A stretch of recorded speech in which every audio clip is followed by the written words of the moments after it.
Welcome to Newsmakers by the Epoch Times and NTD. I'm your host, Tiffany Meyer.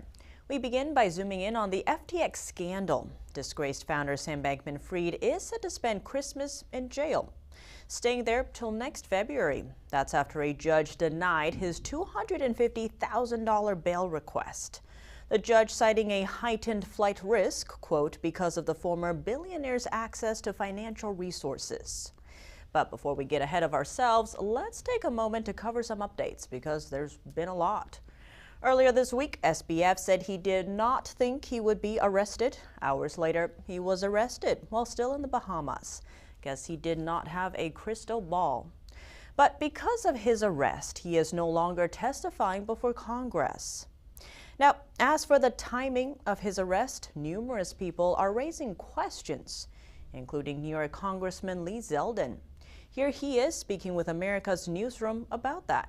Sam Bankman-Fried's testimony was released publicly, and having a hearing where you're going back and forth with Sam Bankman-Fried presents the opportunity to ask the follow-up questions. While I believe that Sam Bankman-Fried did commit crimes and that he should be arrested and he should go to prison for a very long time, that's my personal opinion. I do think that the timing was quite questionable, that it was just before the start of this hearing that he was arrested. Questions remain. Now, as for the charges themselves, those run the gamut, including wire fraud, as well as conspiracies to commit wire fraud, commodities fraud, securities fraud, money laundering, and fraud against the United States. If convicted of all of the 8 charges, SBF faces up to 115 years in jail. Separately, the SEC, or Securities and Exchange Commission, is accusing him of building a crypto house of cards and defrauding investors. U.S. Attorney Damian Williams confirming the arrest was based on a sealed indictment filed by the Southern District of New York. So how does the FTX crypto collapse compare to other scandals? Here's U.S. Attorney Williams. So hard to compare these things, but I think it's fair to say that by anyone's lights, this is one of the biggest financial frauds in American history. Well, there you have it, one of the biggest financial frauds in American history. On top of that, some members of Congress who accepted donations from FTX are now returning the money. SBF reportedly donated $40 million to candidates competing in the midterm elections. So what does all of this mean for the crypto world? And what about those who worked under SBF? To get a better idea of what all of this means, I sat down with Epoch Times reporter and film producer and former investment banker Kevin Stocklin, who just got back from a trip from the Bahamas. He was there to find out more info on SBF. And Kevin, speaking of his arrest in the Bahamas, you traveled there recently. What did you discover while you were on the ground there? You know, it's so we went to some of the compound. It's called Albany, where they lived, and they had apparently a $30 million condo there. It is a very, very wealthy gated community with security guards. This is a place where celebrities hang out. There's a marina where you can park your yacht. And then their offices were just a very short drive from there, also behind security guards and a gate. And my sense is that they kind of kept to themselves in the western part of the island, which is really the wealthy sector, and stayed mostly away from the eastern part, which is where a lot of the locals live and tends to be kind of a poorer section. But speaking with the local employees, so they did hire a number of employees locally, and they're very torn about Sam. On the one hand, they said, you know, while they were working there, they felt that it was a legitimate company and he was a nice person to work for. They were well paid. They had great benefits. They talk about giving away Christmas gifts to children at Christmas time and all the donations to charity, etc. On the other hand, you know, they feel that their reputations are very much tarnished right now. They're having a very hard time finding jobs. And when I asked them, well, did you have any idea what was going on? They said, you know, they really didn't. They felt that they were working for a legitimate company and building, you know, a business for the future. One of the employees said to me, if Sequoia Capital and BlackRock, who had looked at their finances, gone through all of their balance sheets before investing in this company, if they didn't know, how are we supposed to know? And Kevin, zooming in on when you were in the Bahamas, in one of your articles, you noted that an ex-FTX employee described Sam Bankman-Fried as on the spectrum. So can you tell us exactly what this description means? Yeah, so the employees are telling stories about him doing 6 things at the same time. He would have 6 computer screens up. He'd be doing trades. He'd be monitoring positions. He'd be doing conference calls, video calls. He'd be playing his video games all at the same time. So they said that they would just watch him doing all these things at once. And socially, kept to himself, fairly introverted and all that sort of stuff. But as far as the company itself, one of the employees kind of mentioned that he had a very calculating mind, and he would think in terms of EV, enterprise value, and risk return, and all of this stuff, and this is kind of what led him down this path to the alleged fraud and criminal activity, because he would have a very calculating mind, but there's lines that you cannot cross. And Kevin, it seems one revelation that's come up is that this company was using QuickBooks for their accounting. So why is this causing such a stir? What's significant about this? That I can't really speak to. It was interesting that the gentleman, John Ray, who's really in charge of working out, he's the new CEO of the company, he's in charge of working out the assets. He said these books were just such a mess that they are not even sure who had accounts, where the money went. There wasn't necessarily a record of that. In addition to that, he said it's not even 100% clear who the employees even were because there weren't reliable human resource records. So trying to weed through this and figure out where the money went, I think is going to take a very long time. And Kevin, speaking of the crypto economy and crypto world, it seems that's been quite the fad lately. A lot of people are investing there. How do you see this FTX scandal affecting that, or will it affect it? I think it's a highly unregulated industry at this point, and so I think people are going to think twice about putting their money onto exchanges and with institutions that don't have a guarantee. For example, your bank accounts do, and a lot of your investment accounts do as well. So you're not only running the risk of what you're buying going down in value, but losing your money entirely to this kind of fraud. So I think a lot of people are going to take a step back.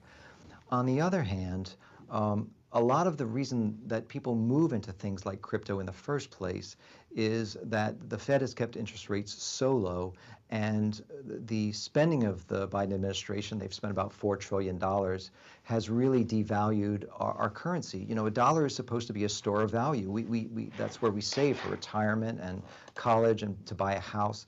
So people are desperate for something that will hold its value and not depreciate by 7 to 10% a year, as we're seeing with the dollar currently. So this has driven a lot of people into the crypto space, just looking for something that's going to keep its value. And I think that's a theme that we really have to address as well, is as much as we look at this and the criminal activity or the alleged criminal activity, what is the federal government doing to push citizens into these riskier, more speculative investments?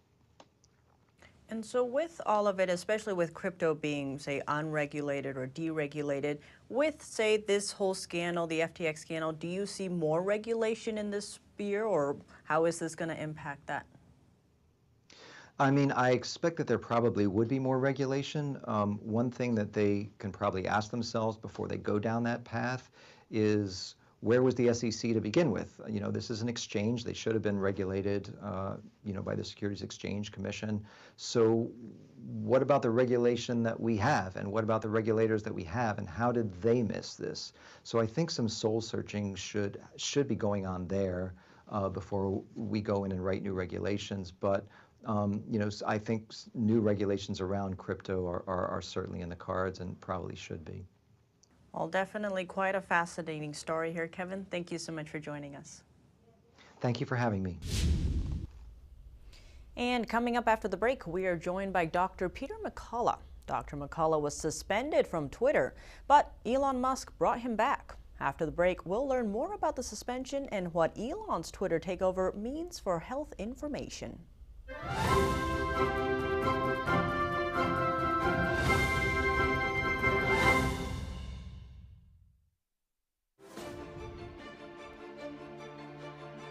Everything that's reported on television isn't always true, but it should be. NTD, the power of truth.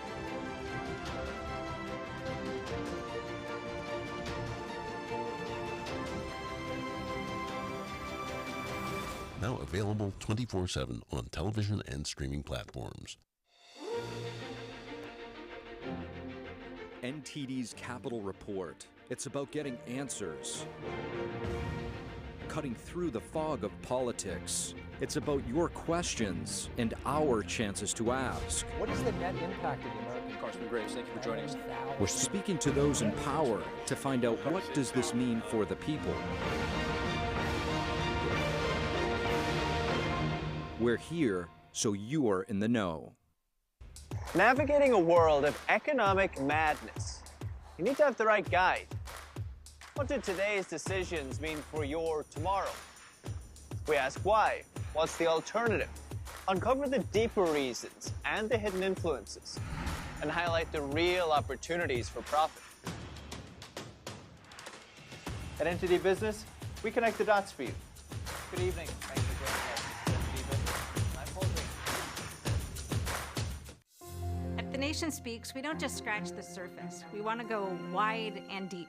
Our viewers come away with a much richer understanding of the issues of the day. We really make a big effort to bring on different voices onto the show. We don't just talk to experts and newsmakers, which of course are extremely important, but we also want to hear from the American people. So the people who are impacted by the policies and issues that we're talking about, because what they have to say is just as important to the national conversation.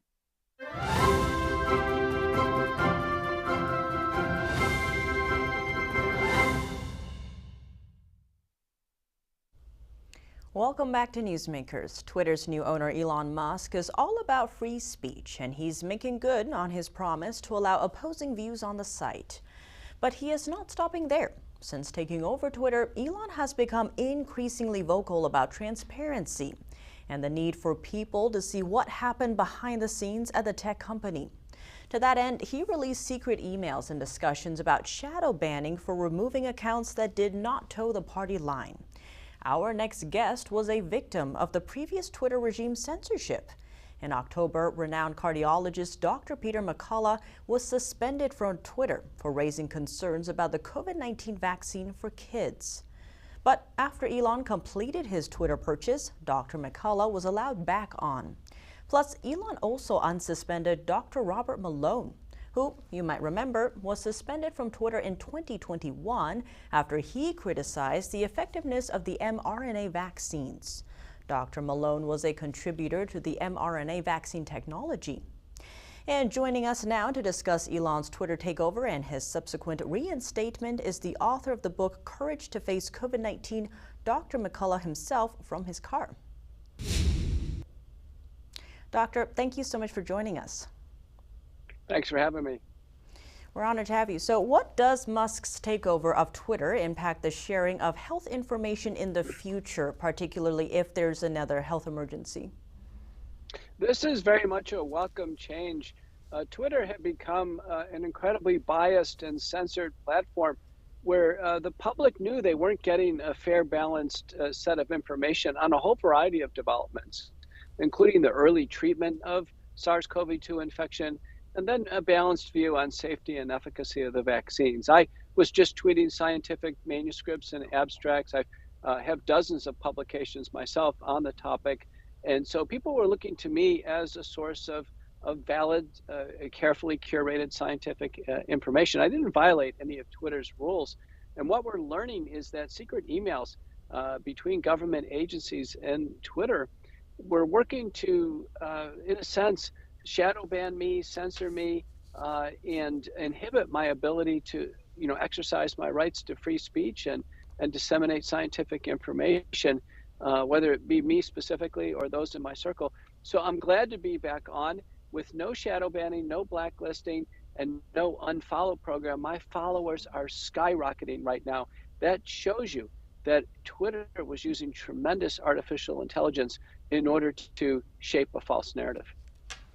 And doctor, like you mentioned, others in your circle were also, suspended or Twitter banned and all that, including Dr. Malone and Dr. Jay Bhattacharya, who had his tweets secretly throttled. So what should we, from the public perspective, make of all of this? The public at this point in time now, I think, should carefully look at Facebook, Instagram, and the other platforms that have any type of COVID warning on it. So anytime a message is posted and it says, see the COVID information center, or it labels it COVID misinformation, that actually indicates that there's government interference, there's government censorship going on. And users should now begin to call out those platforms. We need an overhaul of leadership. We need a complete a cleansing of any forms of censorship on these platforms. It should be free communication. Physicians, including myself, our rights to free speech were guaranteed in a Supreme Court ruling. We have medical authority, and the public is looking to our analyses and our guidance through the rest of this pandemic. And doctor, speaking of that, Florida's Governor Ron DeSantis just recently announced the creation of a Public Health Integrity Committee, ostensibly to ensure that politics don't hide public health information in the future. So do you see that as a vindication of doctors who spoke out against the vaccines? Doctors are clearly being indicated. And remember, there is no drug or vaccine that is free of side effects. There's no drug or vaccine that's perfectly effective. And so when Americans were seeing advertisements that said safe and effective, of course, immediately we were jumping and making the case based on the peer-reviewed literature that that's not correct, that they're not perfectly safe, they're not perfectly effective. They have careful considerations, all products do. And now we're starting to see the vindication of doctors like myself, Dr. Bhattacharya, who went into the headquarters of Twitter. And going forward, I imagine doctors and medical authority will increasingly be the sources that the public look to, as opposed to our public health agencies, in order to navigate through the pandemic. And doctor, you also just released a book called The Courage to Face COVID-19. So tell us a little about that. Courage to Face COVID-19, Preventing Hospitalizations and Deaths While Battling the Biopharmaceutical Complex is a best-selling in multiple categories on Amazon. The first author is John Leake, who is a true crime best-selling author, and it's a carefully crafted narrative. It's a true story about the intentional suppression of early treatment by what we call the biopharmaceutical complex, which is actually now a syndicate of big pharma, government interests, and foundations, and it goes all the way up to the World Economic Forum. This complex has had one mission. Its mission is actually mass vaccination. And so early treatment was actually intentionally suppressed in order to favor the vaccine strategy. Americans know this now, and the story needs to be told. Americans want to know it, and this is such a complex, mind-blowing reality, we had to put it into an easy-to-read narrative. So Courage to Face COVID-19, it's on the website, couragetofacecovid.com. Buy it through Amazon or directly through the website. I think it can help everybody better understand what's going on. And doctor, it seems with more and more information coming out, some are now calling for a COVID amnesty, like, oh, we didn't know better and stuff. But going forward, what would your advice be in terms of how the country can really heal going forward? Emily Oster, who's a faculty at the Department of Economics at Brown University, published this, that we should jump to amnesty. Well, we have to go through a series of steps. The first one is acknowledgement of wrongdoing or malfeasance by our government authorities. One of the big mistakes they made is they didn't listen to people like me, Dr. Bhattacharya, others in authority in our fields in order to give America the correct guidance. And then they made a whole series of blunders in terms of overstepping regulatory boundaries, overstepping CDC rulings that began to influence people's lives, the FDA failing to take action on safety concerns on the vaccines. These giant errors now will have to be recognized. Individuals will have to be assigned to these errors, and then justice will have to be sought. And once we go through that process, then there's an opportunity for forgiveness, repentance, and then amnesty. But it's a multi-step process. The justice part is very important. And as you alluded, Ron DeSantis has announced a grand jury process now to evaluate wrongdoing. I think one of the big ones that they're going to look at very quickly will be advertising, and that's actually false advertising of vaccine products. Remember, all products that advertise are subject to the Lanham Act, the Truth in Advertising Act, and the U.S. Drug and Cosmetic Act. They all say that there has to be fair balance. The risks and the benefits have to be presented in the same commercial, and we haven't seen that for the COVID-19 vaccines. They're simply said to be safe and effective and people should take them, and everybody knows that violates the advertising laws. Well, Doctor, we definitely need voices like yours and others. Thank you so much. Thank you. And coming up after the break, we are joined by former Congressman Devin Nunes. Devin is now leading President Trump's Truth Social, and he is here to discuss what we are learning from the Twitter files. You don't want to miss it.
Welcome back to Newsmakers. Another day, another revelation. Elon Musk is making good on his promise to bring transparency to Twitter and has released the Twitter files. And thanks to those releases, we've learned that shadow banning is a real thing. And the coordinated Twitter suspension of President Trump, even though he did not violate Twitter's rules, also true.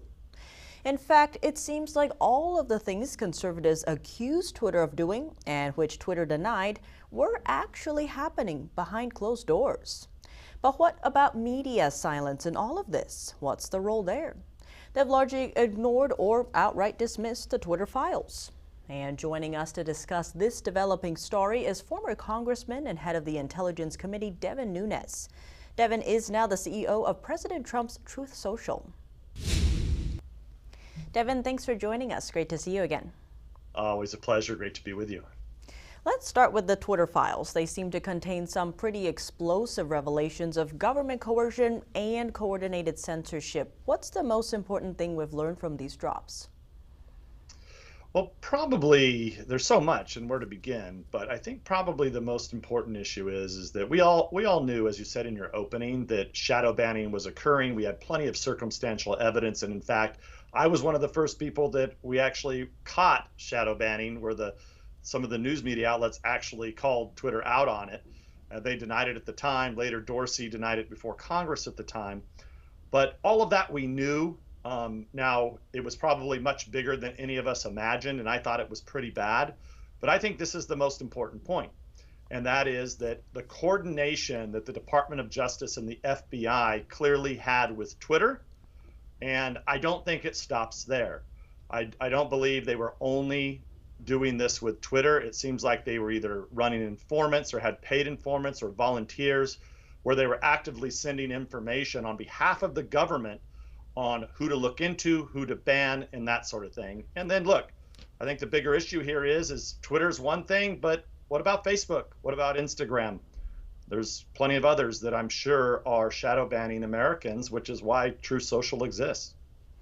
And Devin, speaking of who to ban, the biggest name probably is President Trump, and you work for President Trump. So with these Twitter files coming out, what's his take? Has he said anything to you about them?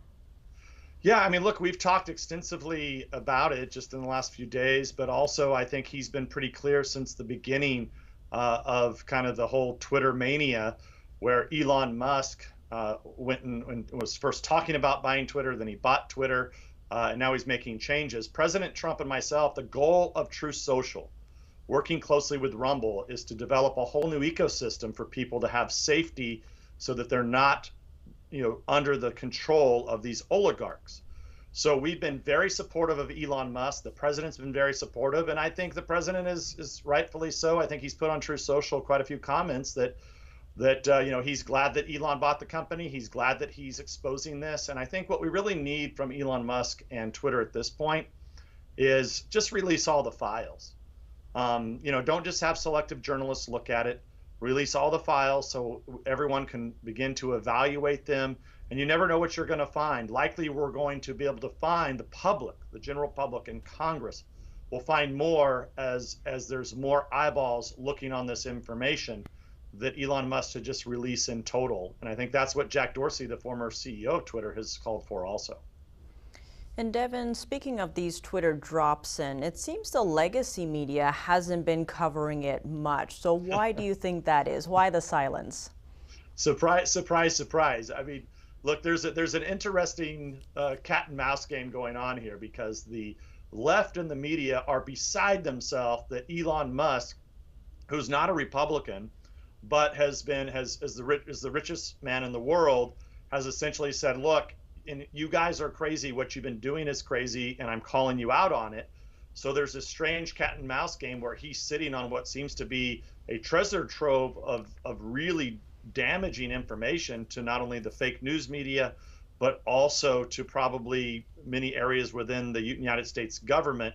As we mentioned, we talked about the FBI and Department of Justice, but it appears like he's hinted that he has some information on Fauci.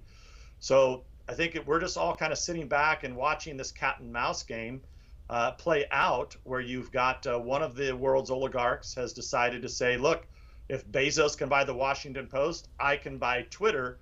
And in the process of that, Musk is saying things that, quite frankly, make him sound slightly center-right.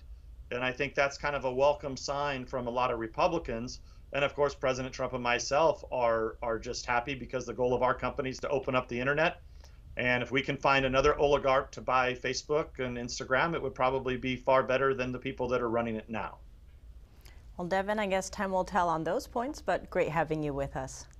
Always a pleasure to be with you guys.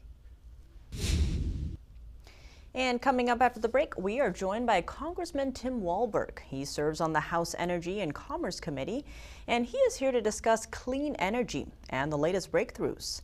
Are we close to a fusion future? We'll find out.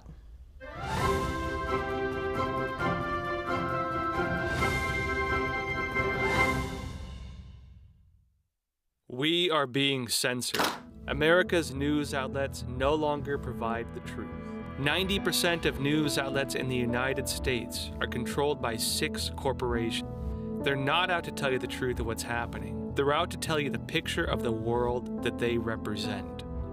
The Epoch Times is independent. We're not controlled by any special interest, and we never will be. This is a battle between truth and deceit, a battle between forces that would ensnare this country in ignorance, and between a media that wants to present you with the truth. Subscribe today to our digital edition at theepochtimes.com and join the Americans who are seeking truth and tradition. Read the difference on all your devices. We'd love to have you on board.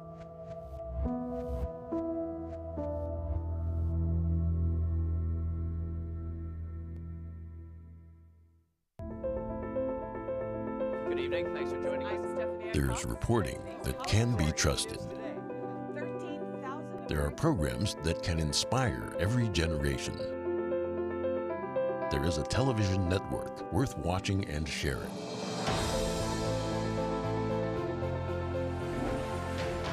Our commitment is to bring you the facts and to show you the world. We won't be divided by politics, and we won't be swayed by the dollar. We believe in the strength of our nation and the hope in our shared humanity. We are NTD Television, and we are proud to bring you news you can trust and programs that make you smile. NTD Television, now available 24/7 on television and streaming platforms.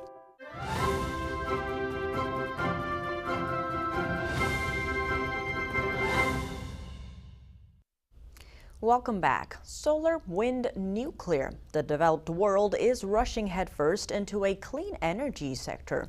But there's a lot of questions in terms of this. What does clean energy mean? What happens with solar energy when the sun sets? What about wind energy when the wind stops blowing? It seems there are more questions than answers, and recently a breakthrough in fusion. Is the future fusion? Guess time will tell. And joining us to help shed light on all of this is Congressman Tim Walberg. He's on the Energy Committee, and he's going to shed some light on all of this. Congressman, thank you so much for joining us. Great to have you.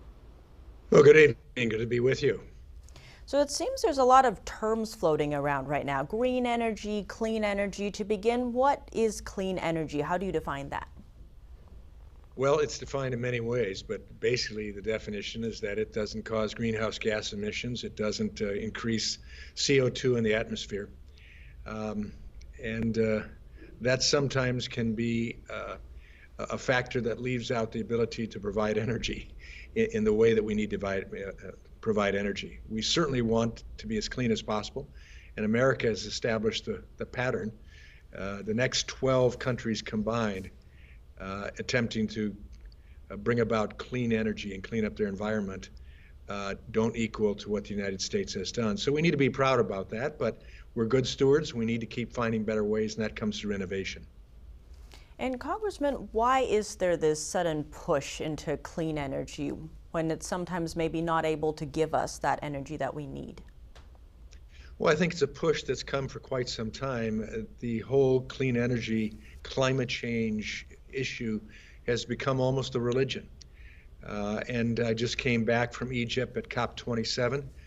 And what I heard there was a lot of people that were interested in making sure we have a clean environment. We electrify, we go to EV and all of the rest, but I also talked to a lot of people who, in order to do that, are moving backwards. They're not expanding on the opportunity for their kids, their grandkids, their great-grandkids for the future. We believe, those of us who believe that we ought to be good stewards, but also use the resources, that we can do both. And if we do it by pursuing innovation as opposed to mandates from government, that seems to work best. And this most recent factor here with the fusion that was able for the first time to produce more energy than it took to produce the fusion energy, even though it was very, very small, yet that is a game changer. But it's going to take a while. And that's where government did these studies and tests, but ultimately now it needs to move to the private sector to make sure it works in the real world. And if it does, it'll be a lot better than some of the things they're putting on the table already. And with fusion energy, what other breakthroughs are you seeing in terms of energy? Well, that would be one of those. But I think even using fossil fuels, we still have an abundance of clean natural gas. If the rest of the world used natural gas like we did, China would be clean, India would be clean, and other developing nations would be cleaning up their environment. We could do everything that the Green New Deal says that we ought to do, and we wouldn't change our resources, we wouldn't change our air, our water, 1 iota. That's a technical term that I use. But that's all to say that why move backwards? Let's continue to innovate. And sometimes it goes more rapidly, sometimes it goes slow. But in the meantime, let's make sure that the rest of the world moves our direction, and that doesn't happen through mandates. It happens through using the progress that America has achieved. So yeah, fossil fuels ought to be still continued use. When we actually look what it would cost in the environment to go to electric vehicles and the lithium that's needed, other materials that are needed, we're not saving anything. In fact, we may be polluting more. So when you look at this hydrogen that's used to start the fusion process, which has no nuclear waste that goes with it, that's a good thing, but it's going to take a while. And so let's use what we have, all of the above energy plan, which could include wind and solar where appropriate. And it's great to see now that Deb Haaland, the Department of Interior, is saying that we're going to open up some federal lands for solar. Well, let's open up federal lands for all of the resources. And I think we can not only keep our objective in moving forward and cleaning the environment, but we can also progress for ourselves and the rest of the world. Well, Congressman, I know you need to go vote, so thank you so much for your time. Good to be with you. And coming up after the break, we are joined by economist Vance Jin, who's here to discuss the Federal Reserve, interest rates, and the economy. Are we headed to an economic collapse? Find out after the break.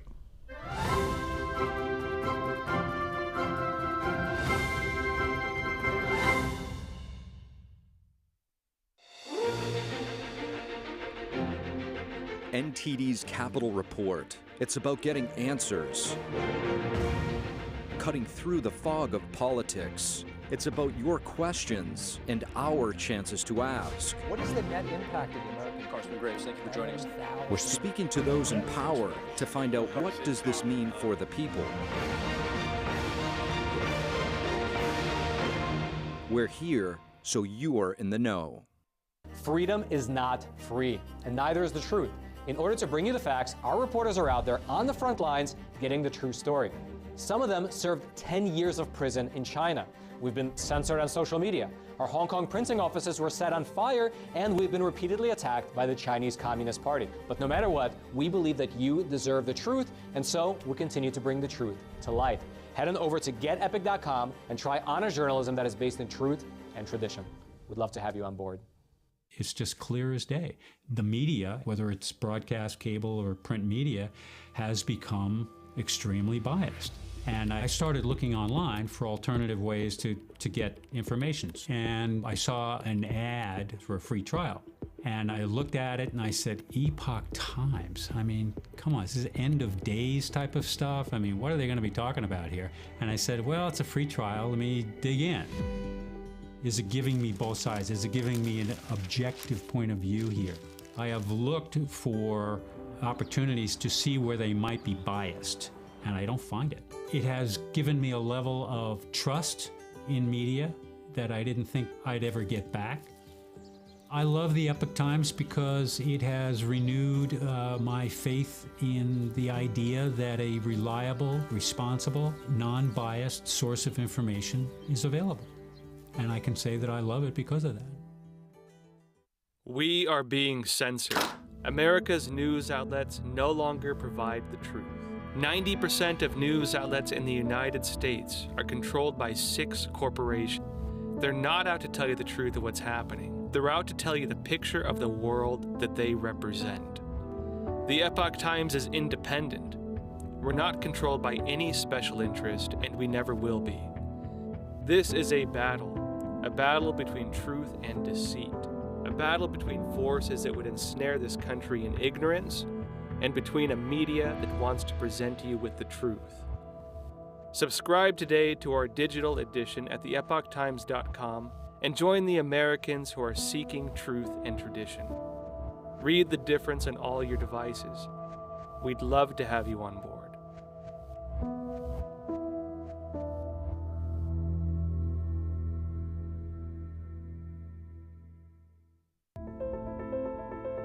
Good evening. Thanks for joining us. There's reporting that can be trusted. There are programs that can inspire every generation. There is a television network worth watching and sharing.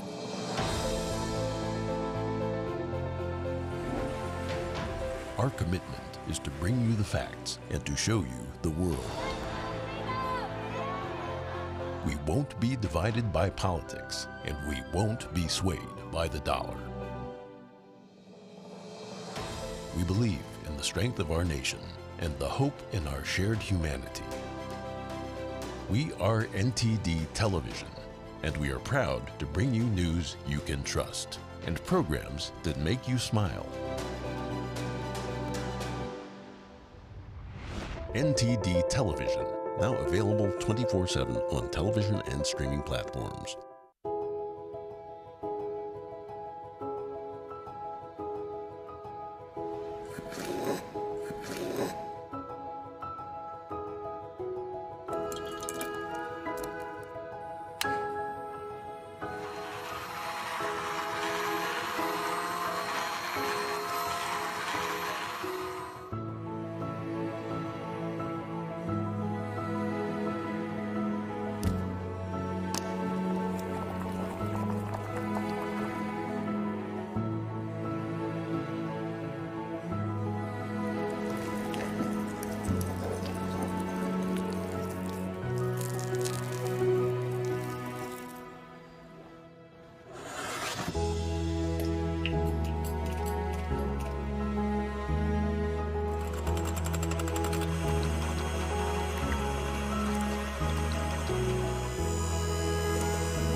Welcome back. The battle against inflation is in full swing. As of today, the Federal Reserve raised interest rates yet again. The benchmark interest rate is now at the highest level in 15 years. But will increasing the interest rates cool inflation? During a recent interview with Megyn Kelly, Peter Schiff, Chief Global Strategist for Euro-Pacific Asset Management, said no. It's too little, too late. In fact, he said we are headed into a recession, the likes of which we've never seen before. The recent positive jobs report with over 263,000 jobs added, that's supposed to be a sign of things to come. Peter said those are part-time jobs, not full-time. He also said companies like Amazon and other tech companies are firing people, and it's only going to get worse after Christmas. Plus, he said more people are spending money they don't have on food and on their energy bills. As a result, credit card debt is skyrocketing, and American savings are declining. It does not seem promising. Joining us to discuss the state of the economy and rising interest rates is Vance Ginn. Vance is the president of Ginn Economic Consulting. He is also a senior fellow at Youth Americans for Liberty. Vance, thanks so much for joining us. Thank you for having me on. So with the Fed raising interest rates to combat inflation and all these different signs, what's happening in the economy? Are things going to get worse? Well, there are things that look good on the surface. There's been a couple 100,000 jobs created over the last few months when you look at the establishment report that the Bureau of Labor Statistics puts out. But if you look at the household survey, there have been job losses over the last 3 months. Interest rates continue to go up. They went up again today by the Federal Reserve, up to 4.5%. Mortgage rates right around 6.5%. So when you look at the number of job losses, you look at higher interest rates, you look at inflation being over 7%. A lot of Americans are feeling like a struggle right now to put food on the table, pay for gas and everything else. There really is a lot of uncertainty, and I think that we're in a recession. It's going to get worse before it gets better, unfortunately. And so in terms of helping calm inflation with the Fed's policy of raising interest rates, is that going to help? Why or why not? Well, what I think we've seen so far is that interest rates continue to go up. They were at 0% not too long ago. Now they're at 4.5%, the target interest rate for the Federal Reserve. And what that does is it starts to drain some liquidity out of the markets. It raises the cost of going and get loans, for example, car loans, for mortgage rates. But really what we also seen is the Federal Reserve's balance sheet hasn't come down fast enough. And what that does is it really reduces the amount of liquidity in the marketplace. And when that happens, that will drive down inflation. So what I would like to see is that the Fed be more aggressive in cutting their balance sheet. It's highly bloated after the pandemic and all the money they put in the economy and buying all the debt that Congress and their excessive spending increased over a short period of time to over $31 trillion in national debt. That money's got to be drained out of the economy now. And unless there's pro-growth policies by Congress and President Biden, we're going to continue to see elevated inflation. And Vance, speaking of President Biden, he's saying the economy is in a good place, it's working for everyone. But is that what the numbers are showing? What's the story here? Well, he's got a good spin game, putting in this information in a good spin to make everything sound rosy, that inflation is coming down. And sure, it's coming off from its peaks of about 9%, but it's still over 7%. We haven't seen this high of inflation in 40 years, in a full generation. And it's from the bad policies by the Biden administration of over-regulating the economy, so there's not as much innovation and production throughout the economy. Congress overspending, running up massive deficits, over $30 trillion. They've come down a little bit, but they're still over $1 trillion. And then the Federal Reserve overprinting money throughout the economy, too much money chasing too few goods. You're going to continue to see massive inflation. And so I don't share the same idea that this is a good economy like President Biden does. I think there's a long way to go before we get back to a robust economy with a lot of well-paid jobs. And speaking of that, what needs to happen to make sure we get back to that economy? Well, I think that it starts with, this could happen today, it could happen tomorrow, where the Biden administration starts rolling back some of their excessive regulations when it comes to energy, when it comes to the environment. They've really just, slowed down the oil and gas production, which is the lifeblood of the entire economy. And when you do that, when you go to war against the oil and gas industry, you slow down everything else, raise the prices of fuel and getting, goods to market and everything else. And I think that would be one way to really bring a lot less inflation in the economy, but start to grow the economy again. At the same time, I would like to see Congress start to cut their spending. They're spending too much, and all that spending redistributes income throughout the economy because it's got to come from somewhere, and it all comes from the private taxpayers, from the private sector. And so if we were able to reduce that amount, we'd have much more economic growth overall. And last but certainly not least, the Federal Reserve, again, must start to cut their balance sheet substantially for us to get inflationary pressures out of the economy. Well, Vance, thank you so much for joining us. Great to have you. Thank you so much. Have a great day. And we're going to head to a break right now, but then we'll be hearing from Barrington Martin II, the host of the Barrington Report. We'll dig into why a high school is removing a successful black conservative from its name, what it means about meritocracy and education, and where to go from here.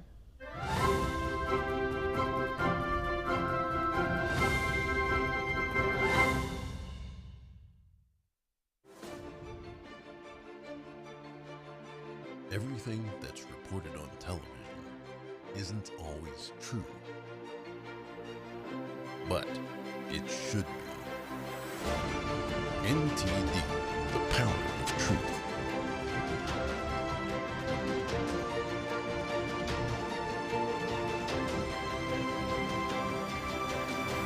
Now available 24/7 on television and streaming platforms. NTD's Capital Report. It's about getting answers, cutting through the fog of politics. It's about your questions and our chances to ask. What is the net impact of the American Carson Graves? Thank you for joining us. We're speaking to those in power to find out what does this mean for the people. We're here so you're in the know. Navigating a world of economic madness, you need to have the right guide. What did today's decisions mean for your tomorrow? We ask why. What's the alternative? Uncover the deeper reasons and the hidden influences, and highlight the real opportunities for profit. At NTD Business, we connect the dots for you. Good evening. Thanks for joining us. NTD Business. I'm Paul Green. At The Nation Speaks, we don't just scratch the surface. We want to go wide and deep. Our viewers come away with a much richer understanding of the issues of the day. We really make a big effort to bring on different voices onto the show. We don't just talk to experts and newsmakers, which of course are extremely important, but we also want to hear from the American people. So the people who are impacted by the policies and issues that we're talking about, because what they have to say is just as important to the national conversation.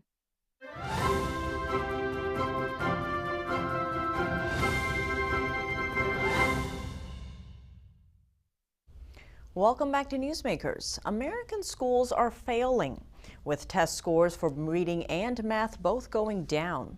But one school seems to have the solution. It's renaming it. That's right, the Benjamin Carson High School of Science and Medicine is getting a new brand. The school's namesake, Ben Carson, is a pediatric neurosurgeon who served in the Trump administration. He also ran for president as a Republican. Carson replied to the renaming in an interview with Fox News. He said that this shows political ideology trumps the whole purpose of educational institution. So what is political ideology and what is at play here?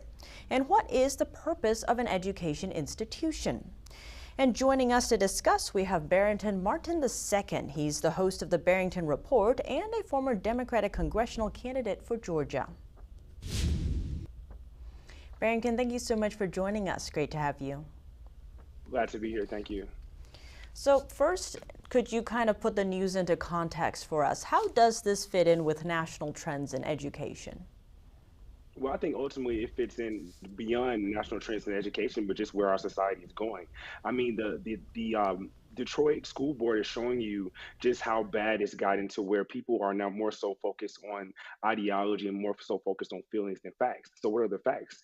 The U.S. Department of Education states that eighth graders in Detroit are 7%, of eighth graders in Detroit are considered to be proficient in reading, and fewer are proficient in math. And so when you have all of these students who can't even read or write or do arithmetic, why is the importance placed on what you're naming of school? Oh, I get it. A black man, a successful black man who was worked on Trump's administration, who was also a Republican, goes against the dynamic of ideology in society and what's expected of black people and black men specifically. And Barrington, what do you see as the solution for education in America? Parenting. Well, when we go back, family. Family will always be the solution, and parenting specifically. What we're seeing now in our society is a total degradation of the family unit to where a big government looks to be the father, looks to be the mother in all of our homes, and that cannot be the case. When our nation was at its strongest was when family was at its best. And I think that in order for us to correct and rectify all the issues that's going on in our nation currently, we have to make the family stronger. And that means we have to subsidize positive behaviors instead of subsidizing negative behaviors. And Barrington, pivoting here to the issue of race, when successful black people aren't held up as role models because they are conservative, how does this affect the black community? I think it affects the black community in a way because we have been looked at as a monolith for as long as I can remember. And I think that it's often been this notion that when you're a black person, you're successful in society, that you have to do your best to carry the burdens of the black community as a whole and do the necessary things needed to make or give back to the black community when no other community within our country, race-wise, actually does this. I think that we have to put much more of an emphasis on individuality more so than tribalism, because this collective mindset has not proven to actually do us any good. It's no longer the 60s, it's 2022. And I think that we live in a nation that affords a lot of great opportunities to people if they simply want to work for those opportunities. Don't get me wrong, there still is a lot of racial strife and racial issues within this nation, but it's no longer at the level that it was in the 60s. And I think that anybody could be successful if they just put in the work, but I think that we have to go back to basics here in this nation and doing what has always proven to make people successful, and that's a strong family unit followed by a strong community, and on and so forth. And Barrington, expanding on your point, it seems another Black conservative, the Supreme Court Justice Clarence Thomas, has also faced a lot of backlash from progressives. So in light of all of this, how can the U.S. reclaim a system of meritocracy? I think that we have to get back to the point to where we champion greatness.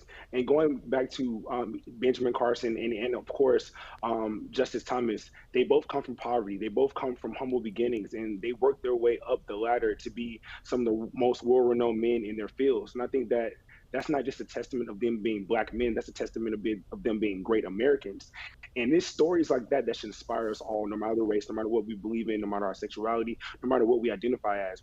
At the end of the day, we are all Americans. And because we're all Americans, it's stories like this that we can take hold of and model ourselves and model our children after, for us to gain or to possess that type of progressive society that we want to have. And by progressive society, I mean just us moving forward and moving the needle towards being the country that we want to be.